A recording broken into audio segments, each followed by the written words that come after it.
नुकताच गणेशोत्सव मोठ्या उत्साहात आणि जल्लोषात राज्यभरात पार पडलाय। धुळ्यातही मोठ्या उत्साहानं पार पडलेल्या गणेशोत्सवाला 2 दिवसांनंतर काहीसं गालबोट लागले। धुळे शहरातील एकाच कुटुंबात राहणाऱ्या 4 जणांनी आत्महत्या केली असल्याचा धक्कादायक प्रकार समोर आला असून 3 दिवसांपूर्वीच ही घटना घडली असल्याचा अंदाज वर्तविला जातोय। धुळ्यातील प्रमोद नगर भागात असलेल्या श्री समर्थ कॉलनीमध्ये प्रवीण गिरासे, आपली पत्नी दीपांजली गिरासे आणि मुलं नितेश गिरासे व सोहम गिरासे यांच्यासोबत वास्तव्यास होते। गेल्या 3 दिवसांपासून ते कुणालाही दिसून न आल्यानं परिसरात चर्चा सुरू होती। मात्र आज सकाळच्या सुमारास त्यांच्या घरातून दुर्गंधी येत असल्यानं हा संपूर्ण प्रकार समोर आलाय।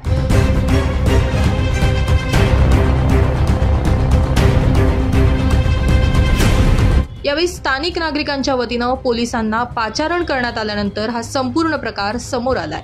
तर घटनास्थळी पोलीस दलासह फॉरेन्सिक टीम देखील दाखल झाली आहे। दरम्यान गिरासे दाम्पत्यानं आपल्यासह आपल्या मुलांचं जीवन अशा प्रकारे का संपवलं, ही नेमकी आत्महत्या आहे की हत्या, हा प्रकार किती दिवसांपूर्वी घडला यांसह विविध पद्धतीनं पोलीस तपास करतायत। मात्र घडलेल्या या घटनेनं संपूर्ण धुळ्यामध्ये एकच खळबळ उडाली असून आता पोलीस तपासात नेमकं काय समोर येणार याकडे सर्वांचंच लक्ष लागलंय। पवन मराठे, माझा महाराष्ट्र न्यूज, धुळे।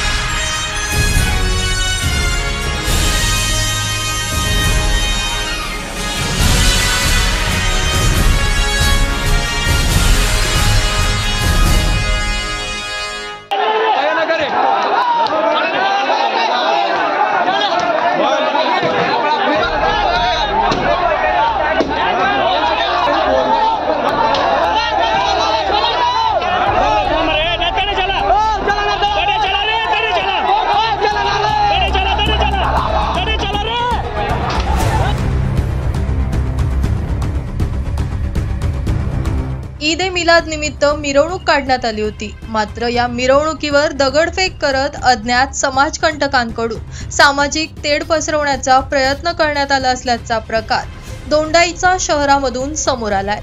दोंडाईचा शहरातील छत्रपती शिवाजी महाराजांच्या पुतळ्याजवळ ही मिरवणूक आली असताना 2 गटांमध्ये वादावादी झाली आणि या शाब्दिक चकमकीचं रूपांतर अवघ्या काही क्षणातच दगडफेकीमध्ये झालं।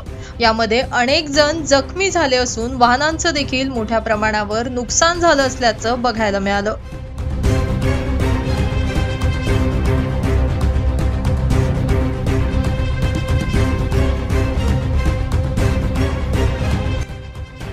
दरम्यान घटनेची माहिती मिळताच पोलीस प्रशासनाने घटनास्थळी धाव घेत परिस्थिती नियंत्रणात आणण्याचा प्रयत्न केला।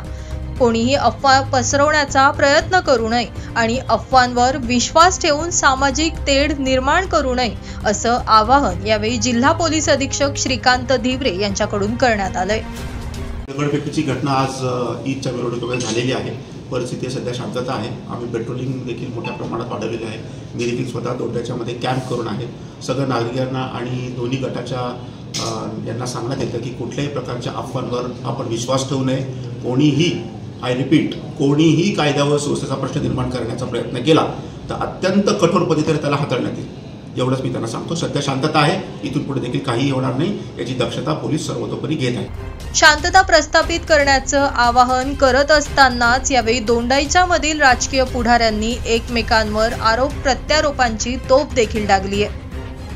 दोंडाईच्या शहरामध्ये काही ठिकाणी अशी अफवा आली की काही वाद झाले किंवा हे झाले। जे काही विषय असतील, आपल्या सगळ्यांना विनंती आहे की गावामध्ये शांतता टिकली पाहिजे। सगळ्याही गटांना, सगळ्या लोकांना कृपया शांतता ठेवा अशी आपल्या सगळ्यांना नम्र विनंती आहे। सणांमध्ये आपण सगळ्यांनी प्रेम आणि बंधुभावाचं वातावरण ठेवलं पाहिजे आणि म्हणून सगळ्यांना विनंती आहे की शांतता राखा। कुठलं तरी वक्तव्य ज्याच्या माध्यमातून काही चुकीचं होईल असं कोणी करू नये। आणि विशेषतः राजकीय लोकांना विनंती आहे की राजकारण करायला तुम्हाला बराच वेळ आहे, निवडणूक येईल तेव्हा करू, पण या गावाला पेटो करू नका। आमचं दोंडाईच्या हे सुख शांती आणि प्रेमाचं गाव आहे। इथे सगळे प्रेमाने राहतात आणि प्रेमाने राहू द्या। म्हणून आपण कुठल्याही प्रकारचं राजकीय त्याच्यामध्ये रंग आणू नये ही सगळ्यांना आग्रही विनंती वजा सूचना आपण या गावामध्ये सगळ्यांनी तमाम लोकांनी शांततेसाठी प्रयत्न करावे असं नम्र विनंती आणि कुठल्याही प्रकारच्या अफवांना बळी न पडता आपलं दैनंदिन जीवन शांततेने चालू द्या एवढीच विनंती।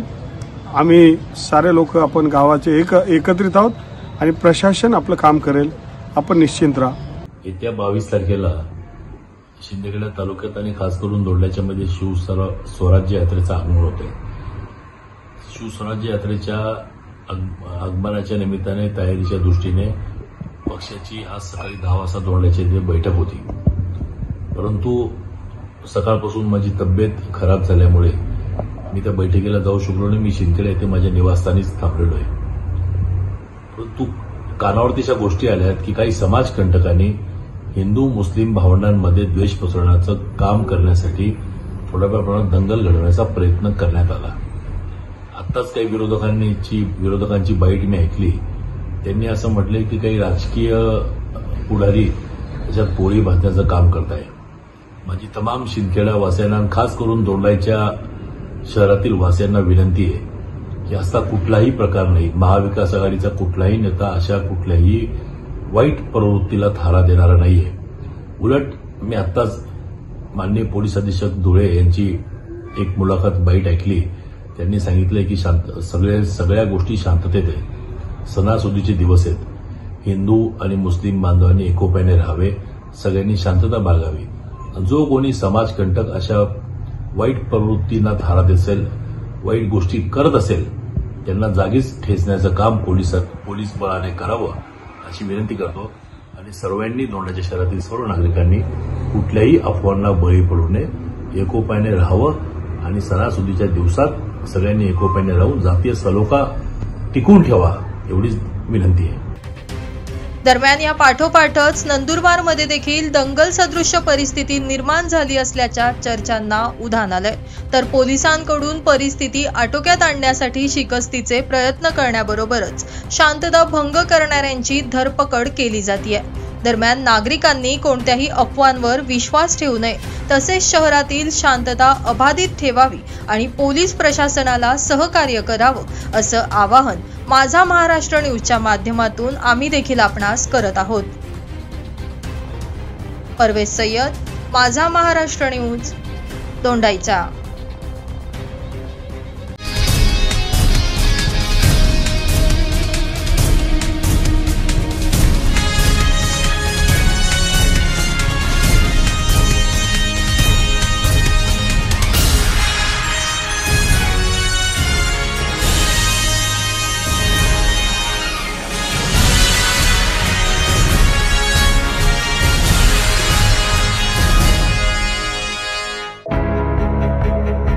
इस्लामिक काल निर्णयानुसार मोहम्मद पैगंबर यांच्या जयंतीनिमित्त ईद ए मिलाद उन नबी हा उत्सव साजरा केला जातो।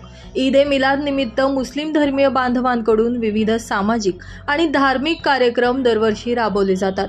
याच पार्श्वभूमीवर आज धुळे शहरातील आग्रा रोड परिसरात मिरवणूक काढत धर्मगुरू मोहम्मद पैगंबर यांची जयंती साजरी करण्यात आली। यावेळी समाजवादी पक्षाचे इर्शाद जहांगीरदार यांच्या वतीनं यावेळी मुस्लिम धर्मीय बांधवांचा सत्कार सन्मान करण्याबरोबरच सर्वांना शुभेच्छा देण्यात आल्या।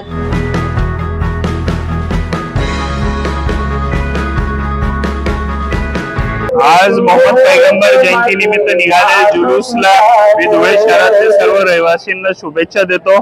आपल्या इथे एकदम चांगल्या पद्धतीने एक जुलूस उत्साहाचे वातावरण निघत आहे। मोहम्मद पैगंबर यांनी घालून दिलेल्या आदर्शांवर आपण सर्वांनी चालावं अशी मी आवाहन जनतेला करू इच्छितो। आणि जे आता आपल्या दोंडाईचे मध्ये काही गैरसमजुती प्रकार झाले तर माझं हेच आव्हान राहील की दोन्ही समाजांनी गैरसमजूत न करता शांततेत हे विषयाला हाताळायला पाहिजे आणि पुन्हा आपल्या हिंदू मुस्लिम एकतेचं प्रतीक आपल्या धुळे जिल्ह्याचं नाव रोशन करायला पाहिजे, एवढंच मी आज या ठिकाणी आवाहन करेन। अतिशय शांततापूर्ण वातावरणात आणि उत्साहात धुळे शहरामध्ये मोहम्मद पैगंबर यांची जयंती साजरी करण्यात आली असून या कार्यक्रमामध्ये मुस्लिम धर्मीय बांधव मोठ्या संख्येनं सहभागी झाल्याचं बघायला मिळालं। रूपक बिरारी, माझा महाराष्ट्र न्यूज, धुळे।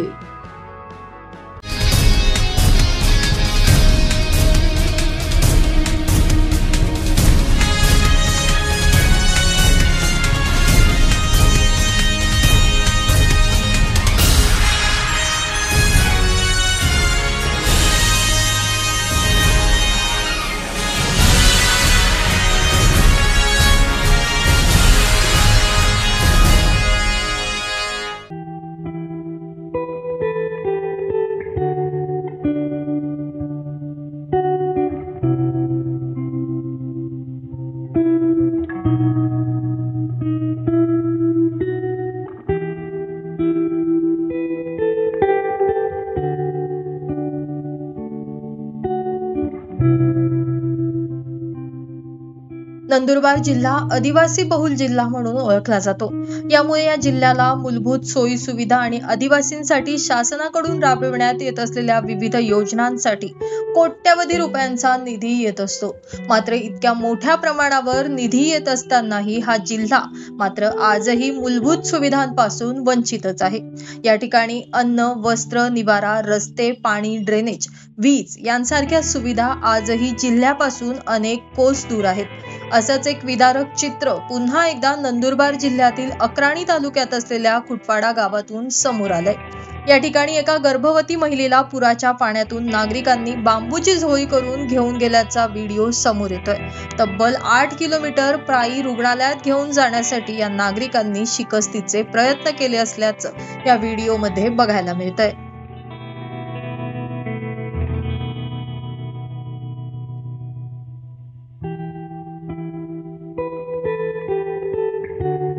दरम्यान या महिलेनं रस्त्यातच बाळाला जन्म दिला.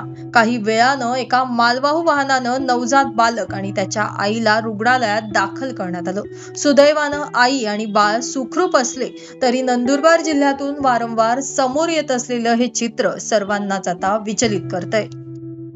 माझे नाव दिलीप होर्या पाडवी. आज नंदुरबार जिल्ह्यात अक्कलकुवा तालुका ग्रुप ग्रामपंचायत डनेल सुरवाणीपाडा येथे रस्ता नसल्याने आजारी माणसांना बांबूच्या झोळीतून घेऊन जाताना खासदार आमदारांनी लवकरात लवकर रस्ता करून द्यावा. कारण भारत स्वातंत्र्य होऊन आज 77-78 वर्षे पूर्ण झाली तरी अक्कलकुवा तालुका ग्रुप ग्रामपंचायत डनेल सुरवाणीपाडा येथे रस्ता लाईट नाही. आम्हाला आतापर्यंत शासनाच्या कोणतीच सुविधा उपलब्ध नाही. तरी डनेल सुरवाणीपाडा ग्रामस्थांची एवढीच विनंती आहे की खासदार आमदारांनी याची चौकशी करून लवकरात लवकर रस्ता करून द्यावा. अजून आमच्या गावात नेटवर्क नसल्याने आम्हाला रात्री 10, 11, 12 वाजता नेटवर्क नसल्याने फोन करण्यासाठी डोंगरावर यावं लागतं. आणि आमच्या गावात डनेल सुरवाणीपाडा टोटल घरे 40-45 आहे. 9 वाजता जुली करून लावला.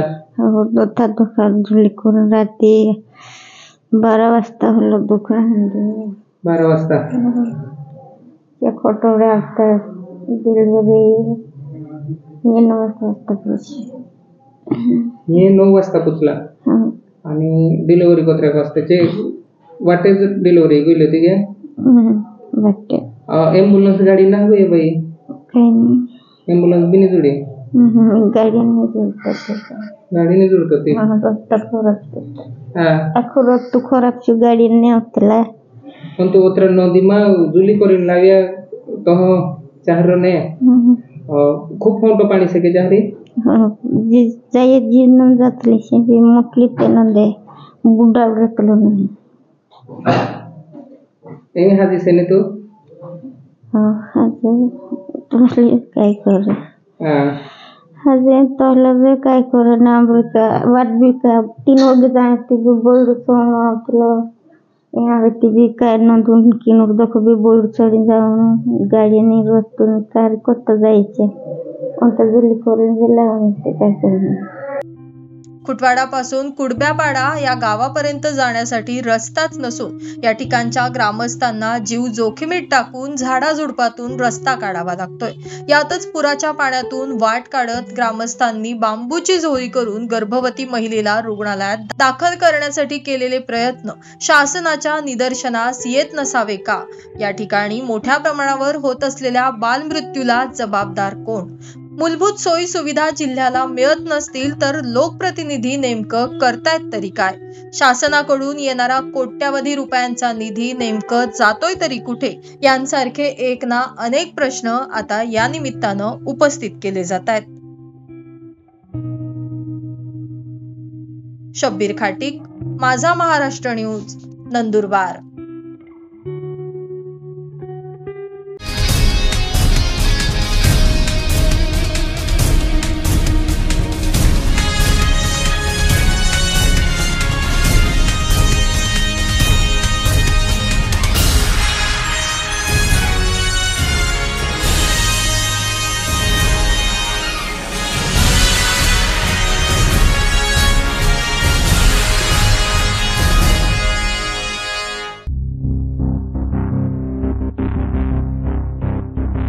धुळे शहरामध्ये गेल्या काही दिवसांपासून वाहन चोरीच्या घटना मोठ्या प्रमाणावर समोर येत आहेत। काही दिवसांपूर्वीच मारुतीनगर परिसरात राहणाऱ्या भूषण यलमार यांच्या मालकीची मोटरसायकल अज्ञात चोरट्यांनी चोरून नेल्याचा प्रकार समोर आला होता। दरम्यान सातत्यानं वाढत असलेल्या घटनांना गांभीर्यानं घेत धुळे शहर पोलिसांनी मोटरसायकल चोरट्यांविरोधात कंबर कसली असून याच घटनांचा गांभीर्यानं तपास करत दोघा मोटरसायकल चोरांना धुळे पोलिसांनी ताब्यात घेतलंय। अन्सारी अब्दुल रहमान अहमद, मोहम्मद मुजाफिल शकील अहमद अन्सारी हे दोघेही राहणार मालेगाव यांना पोलिसांनी चोरीच्या मुद्देमालासह बेड्या ठोकल्यात। चाळीसगाव पोलीस स्टेशनने अजून एक गुन्हा उघडकीस आणलेला आहे। दिनांक 11/9/2024 रोजी भूषण यलमार राहणार मारुतीनगर यांची एक होंडा युनिकॉर्न मोटरसायकल चोरी गेलेली होती। सदर मोटरसायकल चोरीचा आम्ही आमच्या तपास पथकामार्फत शोध घेत असला CCTV फुटेज आणि इतर तांत्रिक विश्लेषणाने माहिती केली।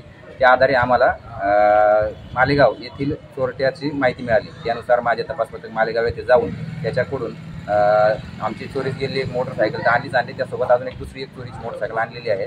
सदरबाबत अधिकचा तपास पोलीस हवालदार पात्रवठे करत आहे आणि ही सदरची कामगिरी आमचे धुळे जिल्हा पोलीस दलाचे प्रमुख माननीय श्रीकांत दिवरे साहेब, तसेच ॲडिशनल SP साहेब, काळे साहेब आणि आमचे माननीय रेड्डी साहेब यांच्या मार्गदर्शनाखाली चाळीसगाव पोलीस स्टेशनने ही कामगिरी केलेली आहे।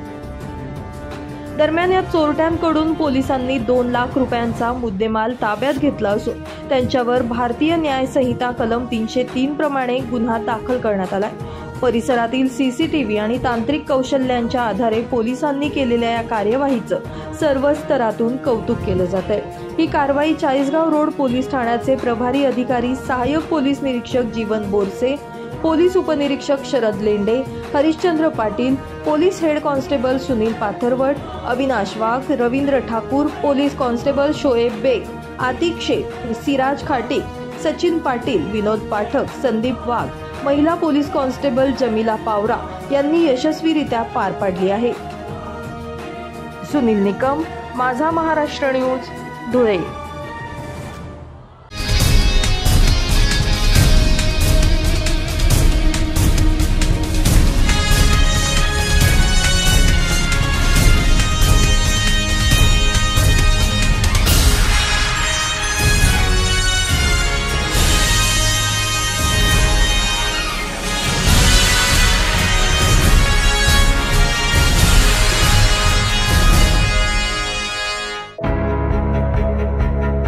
शहरातील वेस्ट खानदेश भगिनी सेवा मंडळ संचलित कला वाणिज्य आणि BCA महिला महाविद्यालयामध्ये धुळे IQSC विभाग आणि rotary club of Dhule Femina यांच्या संयुक्त विद्यमानं राज्यस्तरीय विद्यार्थी व्यक्तिमत्व विकास कार्यशाळेचं आयोजन करण्यात आलं होतं। पार पडलेल्या या व्यक्तिमत्व विकास कार्यशाळेमध्ये व्यक्तिमत्व विकास समुपदेशक निकिता मंत्री, संस्थेच्या अध्यक्षा स्मिता अजमेरा, प्रमुख अतिथी तथा उपाध्यक्षा मेघा कांबळेकर यांच्यासह विविध मान्यवर उपस्थित होते।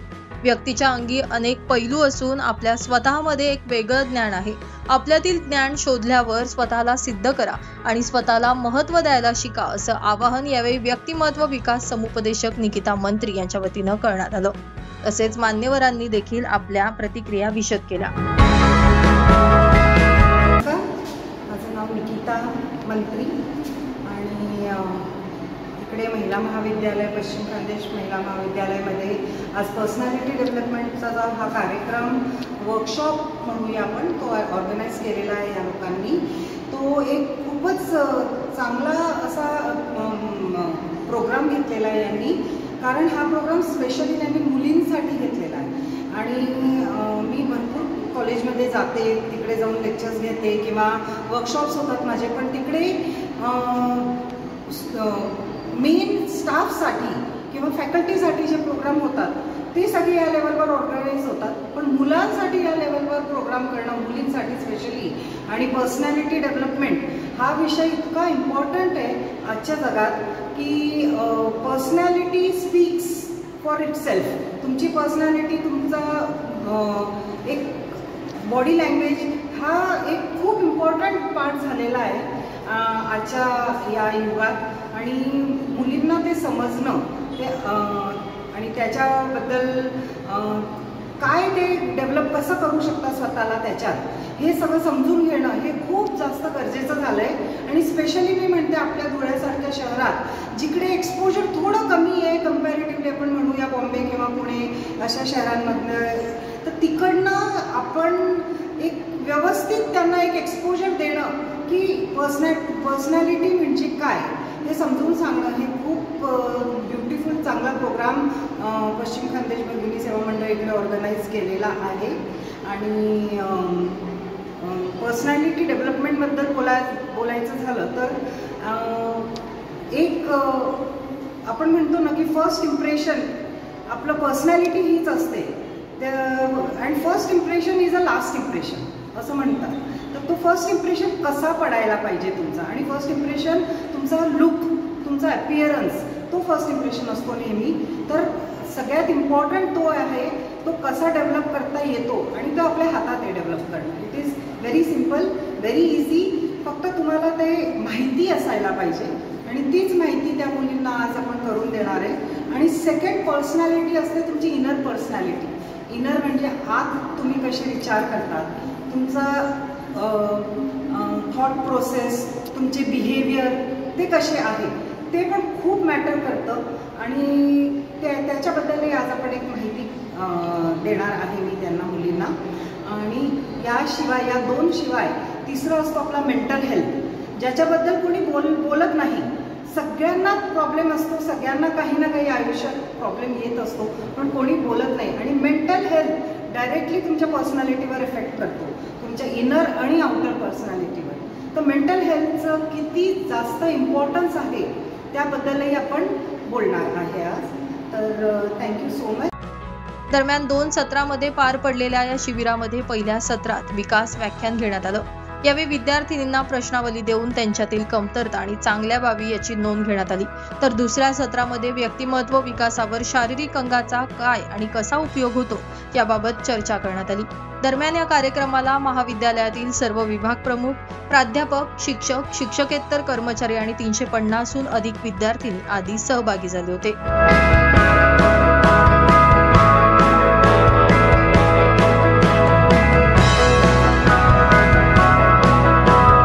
रूपक बिरारी, माझा महाराष्ट्र न्यूज, धुळे.